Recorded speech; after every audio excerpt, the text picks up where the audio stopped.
Biomolecules में हमने पढ़ा था प्रोटीन।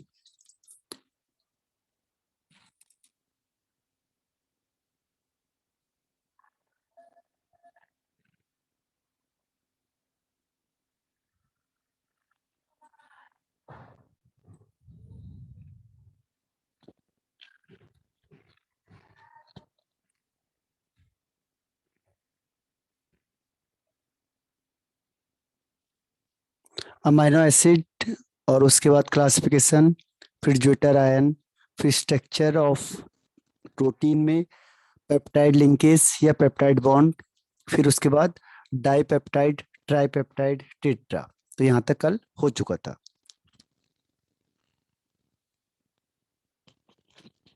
इसके आगे देखो, अब जो प्रोटीन है उसको शेप के बेस पे दो टाइप्स में डिवाइड किया हुआ है। First is fibrous and second is globular. जो फाइब्रस होता है, फाइबर का मतलब क्या होता है?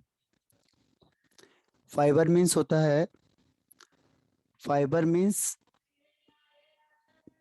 थ्रेड। ठीक है, जो पॉलीपेप्टाइड चेन होता है, run parallel and held together by hydrogen and disulphide bond.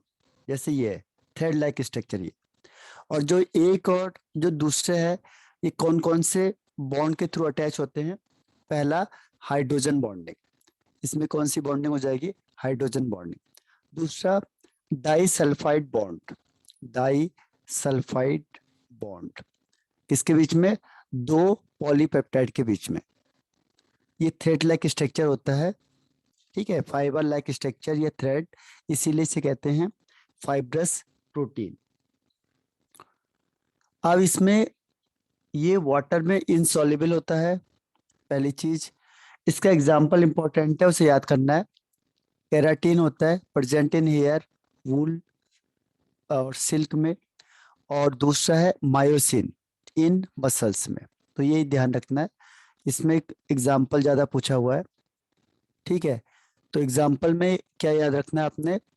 पहला केराटिन, हेयर, जो हेयर होते हैं, जो हेयर कैसे होते हैं हमारे? थ्रेड लाइक स्ट्रक्चर होता है हेयर का। ठीक है, तो इसका स्ट्रक्चर जो होता है वो थ्रेड लाइक होता है, फाइबर लाइक होता है, इसीलिए इसको कह दिया फाइब्रस प्रोटीन। लेकिन इसमें जो सबसे ज्यादा क्वेश्चन पूछा हुआ है वो एग्जाम्पल है। कहेगा केराटिन है, बताओ किस चीज में आता है ये? तो ये फाइब्रस प्रोटीन होता है, फाइब्रस प्रोटीन। और एक है मायोसिन। केराटिन होता है हेयर में, वूल में या सिल्क में। और दूसरा था मायोसिन, मायोसिन किस में होगा? मसल्स में। ठीक है, दोनों याद करने हैं आपने, क्योंकि एग्जाम्पल इसमें बहुत पूछा हुआ है। दूसरा है ग्लोबुलर प्रोटीन। तो ग्लोबुलर का मतलब होता है कॉइल लाइक स्ट्रक्चर, कॉइल, इस तरीके से ये कॉइल हो गया, कॉइल लाइक स्ट्रक्चर है, तो उसे कहते हैं ग्लोबुलर।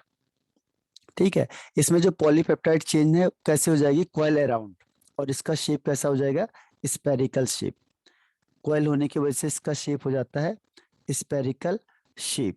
तो शेप के बेस पे इसको दो टाइप से डिवाइड किया है, एक है फाइब्रस और दूसरा है ग्लोबुलर। ठीक है, तो अब इसमें क्या करना है हमने, देखो 1 सेकेंड।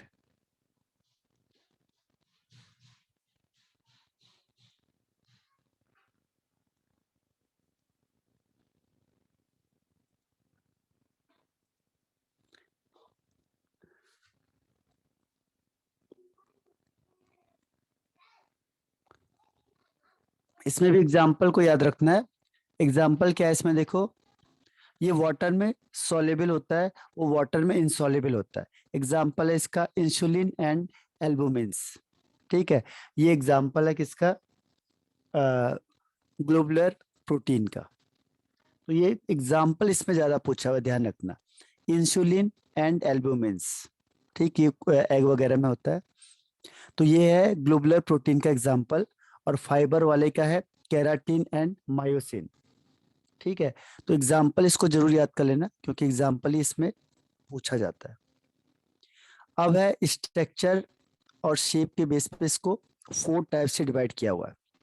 पहला है primary, secondary, tertiary and quaternary. Primary, secondary, tertiary and quaternary. तो इसके 4 टाइप से इसको डिवाइड किया हुआ है स्ट्रक्चर के बेस पे।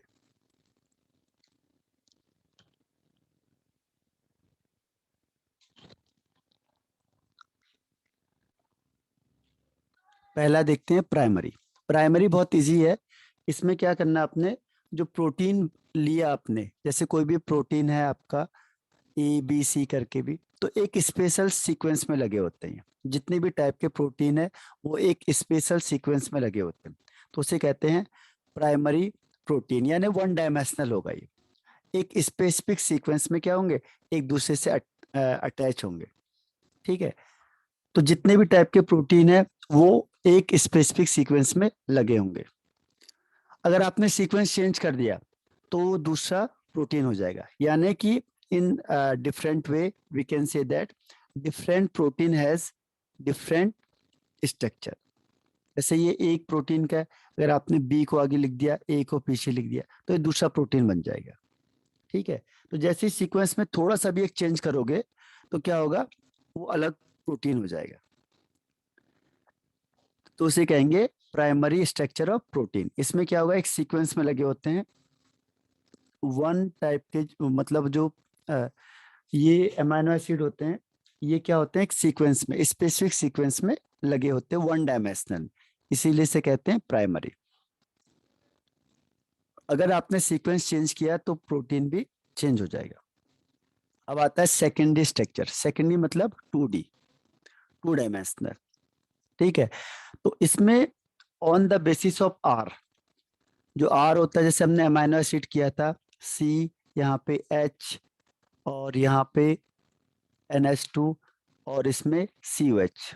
तो on the basis of R secondary structure होता है, जो इसके 2 टाइप्स हैं। इसके बेस पे, आर के बेस पे ध्यान रखना, आर के बेस पे जो सेकेंडरी है इसके 2 स्ट्रक्चर है।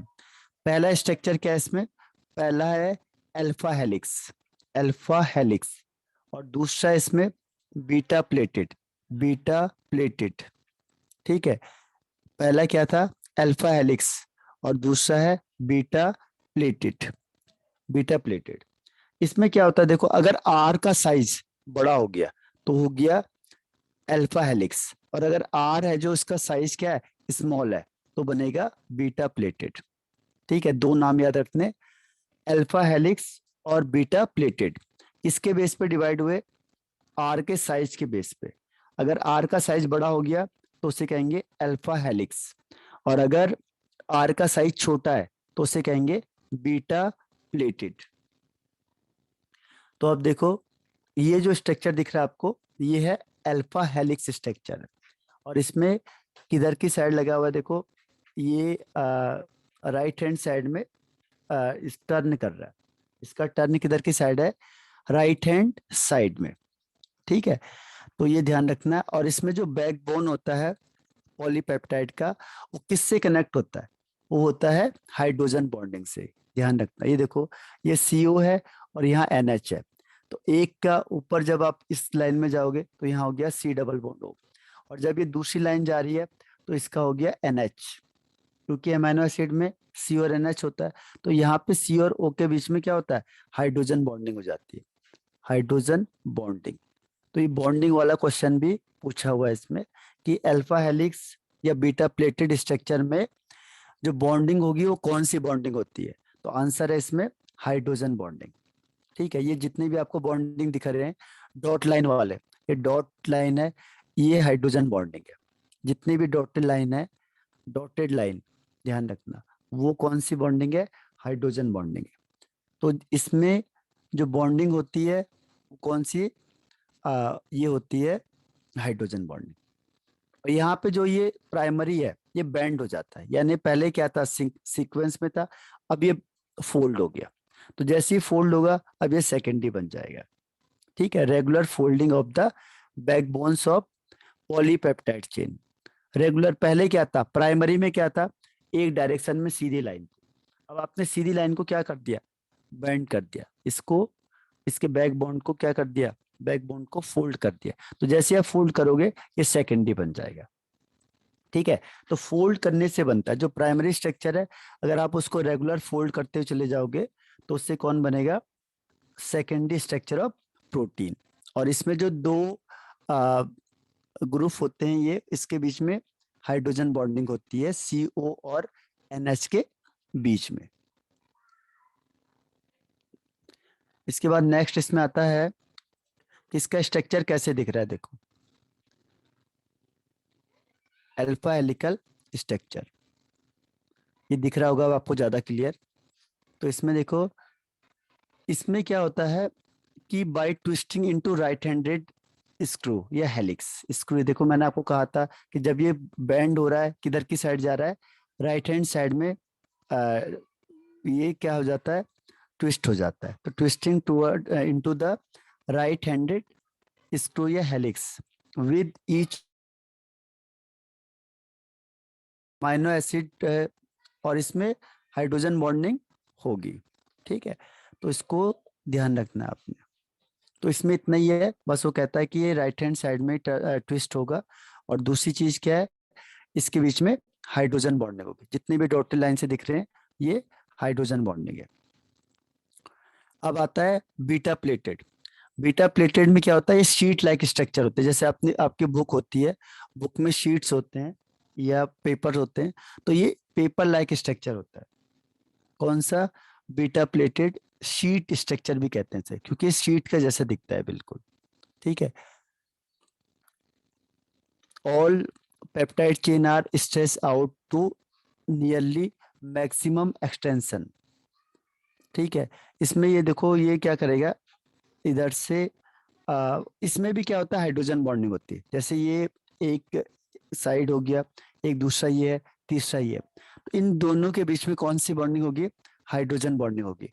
लेकिन स्ट्रक्चर कैसा हो जाएगा, शीट लाइक, जैसे इसमें था ट्विस्टेड वाला था, ऐसा नहीं होगा, ये बिल्कुल प्लेन पेपर है जैसे। तो इस तरह का स्ट्रक्चर आपको दिखाई देगा, स्ट्रेच होगा इधर से, लेकिन इस शीट लाइक स्ट्रक्चर होगा। और इसमें भी हाइड्रोजन बॉन्डिंग होगी, इंटरमोलिकुलर हाइड्रोजन बॉन्डिंग। ठीक है, तो ये आपका हो गया बीटा प्लेटेड स्ट्रक्चर। तो सेकेंडरी में इतना ही है आपके पास। अब आता है टर्सरी का। टर्सरी में क्या होगा, टर्सरी में जो स्ट्रक्चर होता है वो किस टाइप का होगा, देखो अब इसमें ज्यादा फोल्डिंग हो गई। जो टर्सरी होता है उसमें क्या होगा, overall folding of the polypeptide chain, अब ज्यादा फोल्डिंग हो गया, यानी कि जो सेकेंडरी स्ट्रक्चर था अब वो और ज्यादा फोल्ड हो जाएगा। जैसे सेकेंडरी में ये फोल्ड हुआ था, अब टर्सरी में और ज्यादा फोल्ड हो जाएगा। इस तरीके से ये ज्यादा फोल्ड हो जाएगा किसमें, टर्सरी में। ठीक है, सेकेंडरी में कम फोल्ड था, सिंपल फोल्डिंग थी, या फिर ये शीट लाइक स्ट्रक्चर था।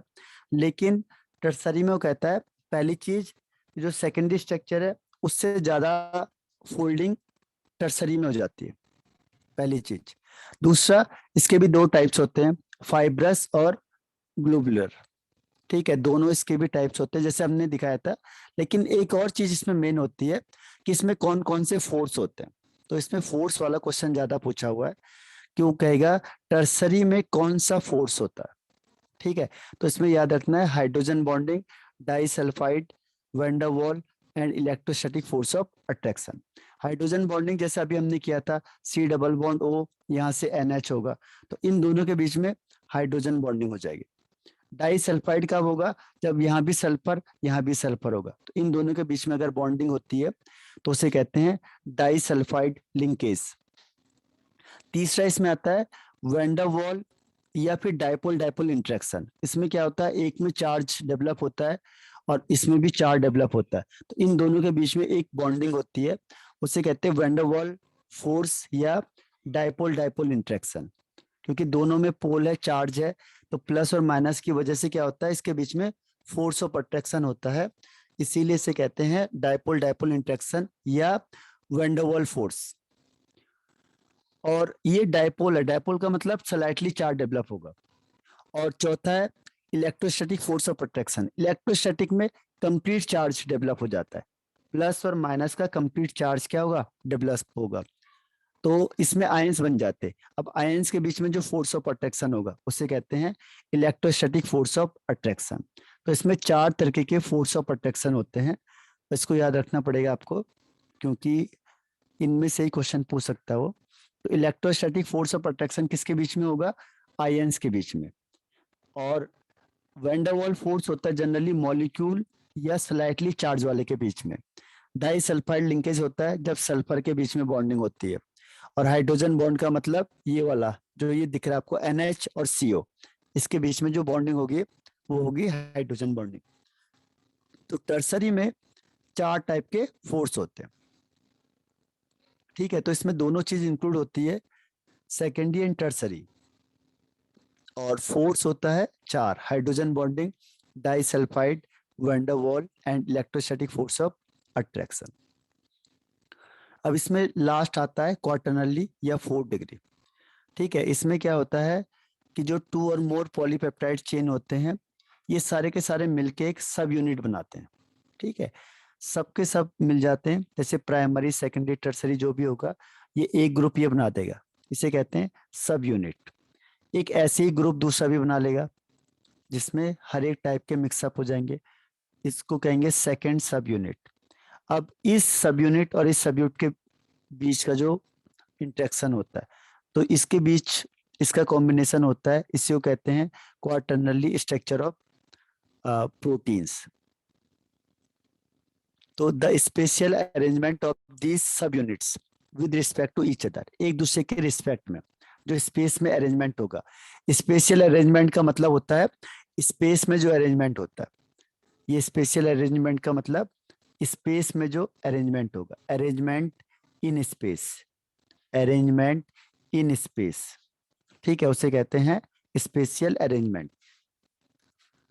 अब इसका स्ट्रक्चर देखो, तो इसमें क्या होता है सारे टाइप के मिक्सिंग हो जाती है। अब ये देखो चारों के चारों जो स्ट्रक्चर दिख रहे हैं, पहले में एक स्टेप था प्राइमरी, एक लाइन दिख रही है आपको सारे सीक्वेंस में लगे हुए हैं, वो हो गया प्राइमरी स्ट्रक्चर। सेकेंडरी स्ट्रक्चर में क्या होता है कि जो प्राइमरी स्ट्रक्चर है इसको फोल्ड कर दिया आपने, इसको जो सीधी लाइन जा रही थी इसे आप फोल्ड कर दो, तो जैसे आपने इसे फोल्ड किया ये किस में चेंज हो जाएगा, सेकेंडरी में।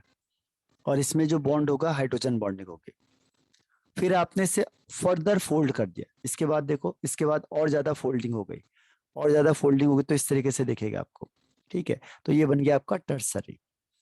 अब क्या होता है कि इसमें कितने टाइप के, एक तो टर्सरी है जो इसमें 2 टाइप के स्ट्रक्चर होते हैं, फाइबर वाला भी तो उसे कहते हैं फाइब्रस, और दूसरा ग्लोबुलर यानी कॉइल लाइक, जैसे ये कॉइल लाइक है तो कॉइल लाइक होगा तो ग्लोबुलर, ठीक है। दोनों तरह के स्ट्रक्चर आपको इसमें दिखेंगे, फाइबर्स वाले भी और कॉइल वाले भी।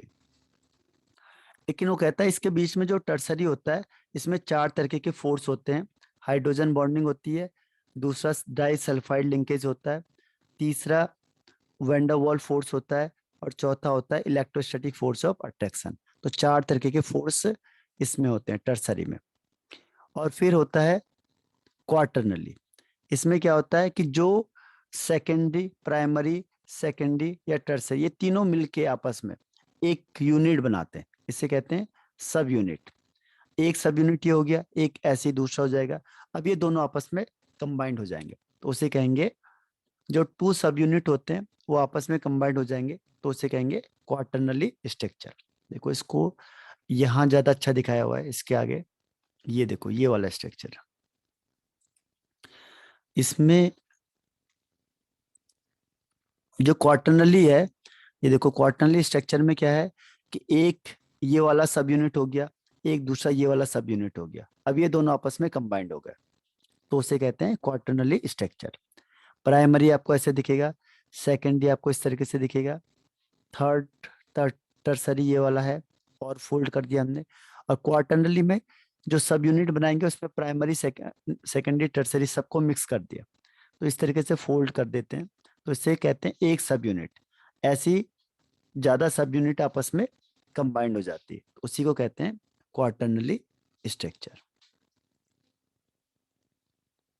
अब इसका लास्ट पोर्शन आता है प्रोटीन का, denaturation of protein. D nature का मतलब क्या होता है कि अगर सपोज करो कोई बायोलॉजिकल चेंज कर दिया आपने, ठीक है।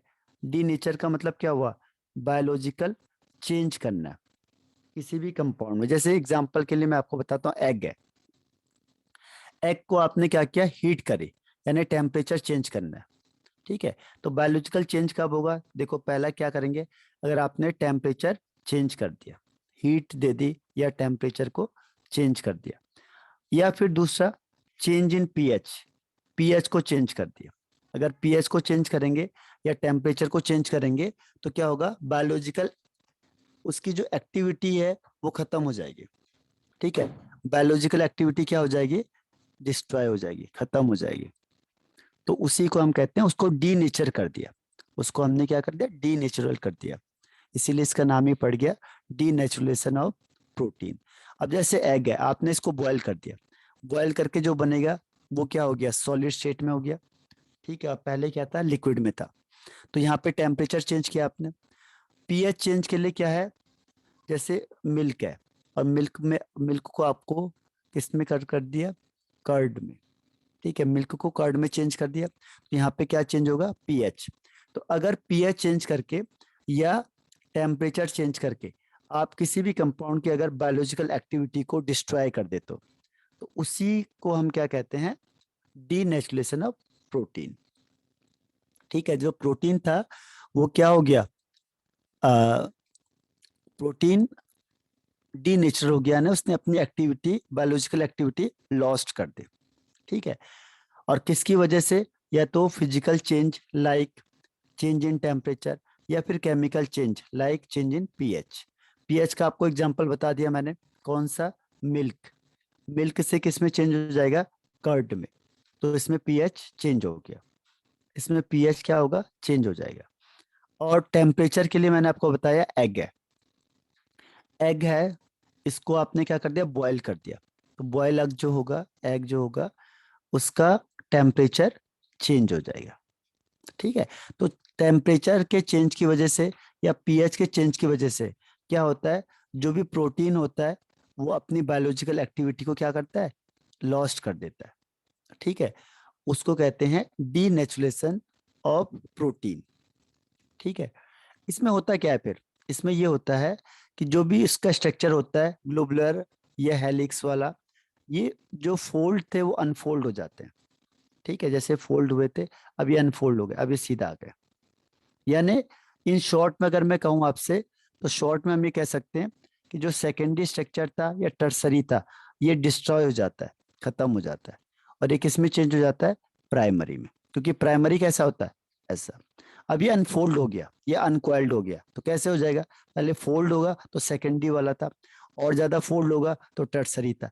अब ये फोल्ड वाले खत्म हो गए, अब ये अनफोल्ड हो गया, अनकॉइल्ड हो गया, तो क्या होगा, ये भी लाइन में, सीधी लाइन में हो जाएगा।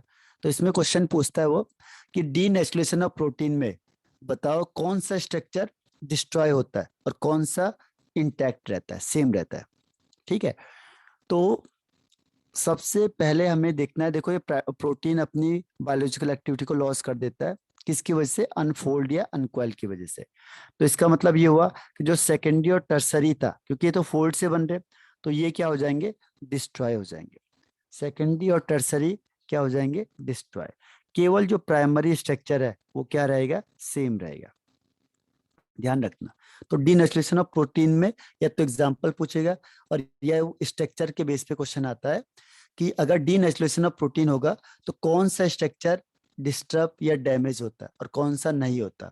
तो जो सेकेंडरी और टर्सरी होता है वो डिस्ट्रॉय हो जाता है, क्योंकि सारी चीज क्या होंगी, अनफोल्ड हो जाएंगे या अनकॉइल्ड हो जाएंगे। अगर फोल्ड है तो अनफोल्ड हो जाएगी, अगर क्वाइल्ड है तो अनक्वाइल्ड हो जाएगी, इसकी वजह से, हीटिंग की वजह से या पीएच के चेंज की वजह से, ठीक है। तो इसीलिए क्या होगा, वो जो प्रोटीन होता है वो अपनी बायोलॉजिकल एक्टिविटी को लॉस कर देता है, इसी को हम कहते हैं डीनेचुरेशन ऑफ प्रोटीन, ठीक। तो ये आपका प्रोटीन भी फिनिश हो गया। तो इसमें देखो लिखा हुआ है कि डीनेचुरेशन की वजह से क्या होता है कि जो सेकेंडरी स्ट्रक्चर होता है, सेकेंडरी और टर्सरी स्ट्रक्चर, ये क्या होते हैं, डिस्ट्रॉय हो जाते हैं, लेकिन जो प्राइमरी होता है वो सेम रहता है, ठीक है। और एग, देखो कोगुलेशन हो जाता है, इसमें कोगुलेशन हो जाता है एग का बॉइलिंग करके, तो ये डीनेचुरस हो गया, दूसरा कर्डिंग ऑफ मिल्क, जो मिल्क था आपके पास वो कर्ड में चेंज हो जाएगा, ठीक है, जिस पीएच की चेंज की वजह से। तो इसमें फॉर्मेशन ऑफ लैक्टिक एसिड होती है बाय बैक्टीरिया। ये आपने पढ़ा होगा, लैक्टिलो क्या था वो, लैक्टोबैसिलस, जो बैक्टीरिया होता है उसकी प्रेजेंस में मिल्क है जो, वो किस में चेंज हो जाता है, मिल्क हो जाता है कर्ड में चेंज। तो इसमें पीएच चेंज होता है। तो दोनों एग्जाम्पल आपके पास है। अगर पीएच चेंज है तो मिल्क टू कर्ड, इसमें पीएच चेंज होगा। और टेम्परेचर चेंज है तो क्या होगा, एग बॉयल होना, एग का बॉयल होना, ठीक है। तो ये क्वेश्चन इसमें पूछे जाते हैं। तो ये क्वेश्चन देखो आया हुआ है, where does the water present in the egg go after boiling the egg. वो कह रहे हैं जब एग को हमने बॉयल कर दिया तो उसके अंदर जो वाटर होता है वो कहाँ चला गया, ठीक है। तो ये क्या होता है, क्योंकि अभी मैंने आपको बताया कि जो सेकेंडरी और टर्सरी स्ट्रक्चर होता है वो क्या होता है, अनकॉयल हो जाता है और डिस्ट्रॉय हो जाता है। तो जो प्राइमरी स्ट्रक्चर है वही बचता है, ठीक है। तो ये सॉलिड स्टेट में चेंज हो जाता है लिक्विड से। नेक्स्ट है कि जो मेल्टिंग और बॉइलिंग पॉइंट होता है या सॉलिबिलिटी होती है वाटर में अमाइनो एसिड की, वो हायर होती है औरों के कंपैरिजन में। क्यों, तो इसका रीजन क्या है, इंटरमोलिकुलर हाइड्रोजन बॉन्डिंग। क्योंकि जहाँ पे भी एन होगा और एच होगा या ओ होगा तो वहाँ पे हाइड्रोजन बॉन्डिंग हो जाएगी। और हाइड्रोजन बॉन्डिंग की वजह से, इंटरमोलिकुलर हाइड्रोजन बॉन्डिंग की वजह से क्या होता है, कोई भी जो कंपाउंड है उसका मेल्टिंग पॉइंट, बॉइलिंग पॉइंट या सॉलिबिलिटी इन वाटर इंक्रीज हो जाता है, ठीक है। तो ये प्रोटीन भी आपका फिनिश हो गया। इसमें कोई डाउट तो पूछ दो मुझे। सर वो 14.5 क्वेश्चन एक और बार बता दो। 14.5 इसमें कहता है वो कि where does the water present in the egg go after boiling the egg. जैसे आपने क्या किया, जो वाटर होता क्या था, ये एग था, अगर जैसे आपने उसे बॉयल किया तो उसके अंदर जो वाटर होता है वो कहाँ चले जाता है, ठीक है। तो वाटर क्या क्या होता है कि जो चीज अभी मैंने अभी को बताया आपको कि जो सेकेंडरी, अब उसके अंदर क्या होगा, सेकेंडरी और टर्सरी स्ट्रक्चर होता है, ठीक है, किसमें, एग में। एग में कौन सा स्ट्रक्चर होता है जनरली, सेकेंडरी और टर्सरी, एल्बुमिन वगैरह था, ठीक है। तो वो क्या होते हैं, अनकॉयल हो जाते हैं या अनफोल्ड हो जाते हैं। तो किसमें चेंज हो जाते हैं, प्राइमरी स्ट्रक्चर में, ठीक है। तो वो क्या होता है, जो आपका स्ट्रक्चर है वो डिस्ट्रॉय हो जाता है ये वाला। तो ये जो लिक्विड स्टेट है किससे चेंज हो जाता है, सॉलिड स्टेट में चेंज हो जाता है। सॉलिड स्टेट में तो स्ट्रक्चर के बेस पे देना पड़ेगा हमें। तो हम ध्यान रखेंगे कि जो टर्सरी और सेकेंडरी होता है वो डिस्ट्रॉय हो जाता है। जब भी आप हीटिंग करोगे तो हीटिंग से कौन सी चीज डिस्ट्रॉय होती है, सेकेंडरी और टर्सरी स्ट्रक्चर डिस्ट्रॉय होता है। क्यों होता है, क्योंकि जो सेकेंडरी और टर्सरी होता है वो कैसे बनता है, फोल्डिंग से बनता है या क्वालिंग करके बन जाता है। अब जैसे आप हीटिंग करोगे ये क्या होगा, अनफोल्ड हो जाएगा या अनक्वाइल्ड हो जाएगा, ठीक है। तो जब ये अनफोल्ड अनक्वाइल्ड हो जाएगा तो जो सेकेंडरी और टर्सरी स्ट्रक्चर है वो किस में चेंज हो जाएगा, प्राइमरी में। प्राइमरी का कुछ नहीं होगा क्योंकि आप जो सीधा है उसे कैसे चेंज कर लोगे, ठीक है। तो प्राइमरी तो क्या है, सिंपल एक लाइन है, ये है, आप इसका क्या बिगाड़ लोगे, तो इसका कुछ नहीं बिगड़ जाता, ठीक है। ये लाइन तो कैसे भी रख लो आप इसे। लेकिन ये वाले कैसे बने थे, फोल्डिंग की वजह से बने होते हैं। तो ये फोल्डिंग क्या होता है, अनफोल्ड हो जाता है। तो ये जो स्ट्रक्चर होता है डिस्ट्रॉय हो जाता है। इसकी वजह से वो किस में आ जाता है, जो लिक्विड स्टेट था वो किस में चेंज हो जाता है, सॉलिड स्टेट में चेंज हो जाता है, लिक्विड से सॉलिड बन जाता है। क्योंकि जो स्ट्रक्चर था सेकेंडरी और टर्सरी वो किस में चेंज हो जाता है, प्राइमरी में। इसीलिए जो बॉयल करेंगे तो उसका वाटर क्या होता है वहां से हट जाता है। तो इसका ये लॉजिक है। आया समझ में। 4.4 और 4.5 इसमें स्ट्रक्चर के बेस पे क्वेश्चन ज्यादा पूछा हुआ है कि जो कौन सा स्ट्रक्चर है जो डिस्ट्रॉय होगा अगर हमने डीनेचुरेशन किया। तो पहला किसकी वजह से होता है, टेम्परेचर चेंज या फिर पीएच चेंज की वजह से। टेम्परेचर के लिए एग का एग्जांपल है और पीएच के लिए मिल्क का एग्जांपल है। मिल्क में लैक्टोबैसिलस उसका नाम होता है, बैक्टीरिया का नाम। तो वो मिल्क को किस में चेंज कर देता है, कर्ड में। एक चीज और पूछता है वो कि बताओ इसमें क्या होता है, तो इसमें एसिड बन जाता है, ध्यान रखना, इसमें क्या बनता है, लैक्टिक एसिड बन जाता है। याद रखना पड़ेगा आपको कि जब मिल्क है, मिल्क से कर्ड में चेंज करेंगे तो क्या होगा, लैक्टिक एसिड बन जाएगा, और इसकी वजह से वो कर्ड में चेंज हो जाता है। ठीक है, लैक्टिक एसिड की वजह से। वो बोला कौन सा एसिड है या कौन सा सब्सटेंस है जिसकी वजह से मिल्क कर्ड में चेंज होता है, तो लैक्टिक एसिड की वजह से। बैक्टीरिया का नाम है लैक्टोबेसिलस। तो ये आपका प्रोटीन भी फिनिश हो गया। अब हम लास्ट स्टेप में आ गए, न्यूक्लिक एसिड। ठीक है, इसमें और कोई क्वेश्चन पूछना है प्रोटीन वाले में,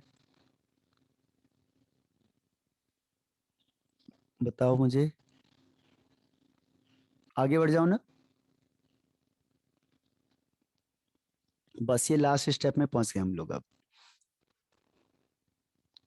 ठीक है, तो स्टार्ट कर देते हैं से। Nucleic acid. देखो न्यूक्लिक एसिड क्या होता है, कि न्यूक्लिक एसिड का मतलब क्यों रखा है इसे, क्योंकि जो भी सब्सटेंस कहाँ पे प्रेजेंट होगा, न्यूक्लियस में, उसी को हमने क्या कह दिया, न्यूक्लिक एसिड।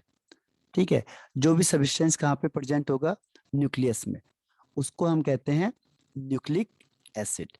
अब इसमें भी दो टाइप के न्यूक्लिक एसिड होते हैं, ये होता है डीएनए और एक होता है आरएनए। डीएनए और आरएनए, इसमें से कौन सा होता है जो हेरिडिटी के लिए रिस्पॉन्सिबल होता है, तो जो हेरिडिटी होती है वो इन्हीं की वजह से होती है, न्यूक्लिक एसिड की वजह से होती है। और न्यूक्लिक एसिड में भी कौन सा, डीएनए की वजह से, डीएनए की वजह से। ठीक है, तो वो कहता है कि जो पार्टिकल्स होता है वो कहाँ पे प्रेजेंट होगा, न्यूक्लियस में प्रेजेंट होगा। ठीक है, और इसी की वजह से क्या होता है, हेरिडिटी होती है, इसका नाम है डीएनए। लेकिन जो वो कह रहा है क्रोमोजोम्स, तो क्रोमोजोम्स और डीएनए में क्या डिफरेंस है, कोई बता सकता है।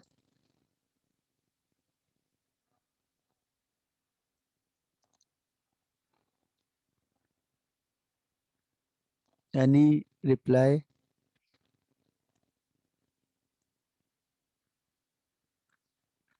आपने सुना होगा क्लास 10th में क्रोमोजोम्स। ठीक है, तो क्रोमोजोम्स होता है, किससे मिलके बना होता है ये, प्रोटीन से और अनदर टाइप ऑफ बायोमोलिक्यूल्स से होता है। ठीक है, अब अ, ये न्यूक्लिक एसिड वहां पे प्रेजेंट होता है, कहाँ, न्यूक्लियस में, और उसके अंदर होता है क्रोमोजोम्स वगैरह। तो इसके जो दो टाइप्स होते हैं, डीएनए और आरएनए, इसका फुल फॉर्म क्या है देखो, इसका पहले का नाम है deoxy, deoxy ribose, ribose nucleic acid, और इसे कहते हैं डीएनए। और सेकंड आता है आरएनए, आरएनए का मतलब राइबोस, राइबोस न्यूक्लिक एसिड। तो डीऑक्सीराइबोस ये शुगर का नाम है, ये है मोनोसेक्राइज्ड। डीऑक्सीराइबोस शुगर का नाम है, और राइबोस भी शुगर का नाम है, तो उसी के नाम से इसका नाम रख दिया इन्होंने, डीएनए एंड आरएनए। ठीक है, यहाँ पे बहुत डीप क्वेश्चन नहीं आता है आपके पास, जो क्वेश्चन आएगा वो मैं आपको बता दूंगा कि कौन कौन सा इसमें क्वेश्चन पूछा हुआ है। ठीक है, पहला इसमें यही पूछता है वो कि डीएनए और आरएनए में कौन सा शुगर प्रेजेंट होता है। ठीक है, तो मैं आपको इसका स्ट्रक्चर बता देता हूँ पहले, फिर हम एक वन बाय वन क्या करेंगे, इसको डिस्कस करते हैं।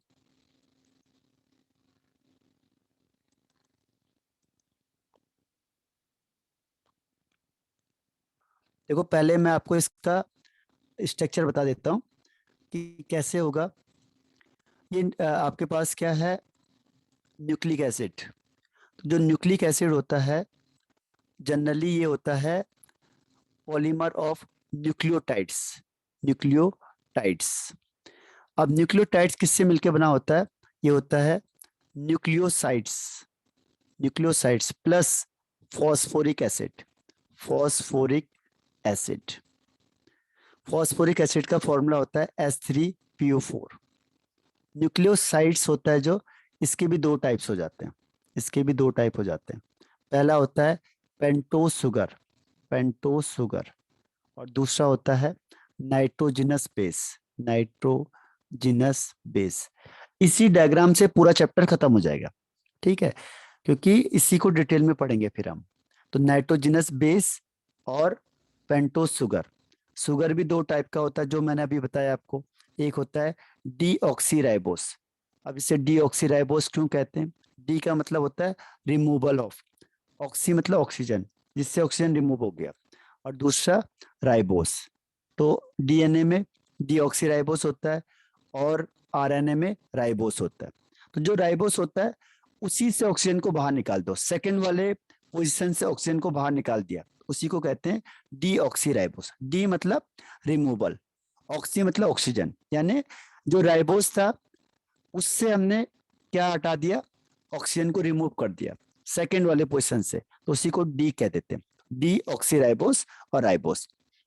ये दोनों के दोनों मोनोसेक्राइड्स होते हैं। अब नाइट्रोजिनस बेस भी दो टाइप का होता है। पहला होता है प्यूरिन्स और दूसरा होता है पिरिमिडिन्स, प्यूरिन्स एंड पिरिमिडिन्स। ठीक, प्यूरिन्स के भी दो टाइप होते हैं, adenine guanine, adenine and guanine. और पिरिमिडिन के तीन टाइप होते हैं, साइटोसिन, थायमिन एंड यूरेसिल। ठीक है, तो एक बार फिर से ज्वाइन करना है क्योंकि टाइम खत्म हो गया, और बस मैं इसको पूरे डिटेल में बता देता हूँ तो ये भी फिनिश हो जाएगा। रिज्वाइन कर लो सेम आईडी पे।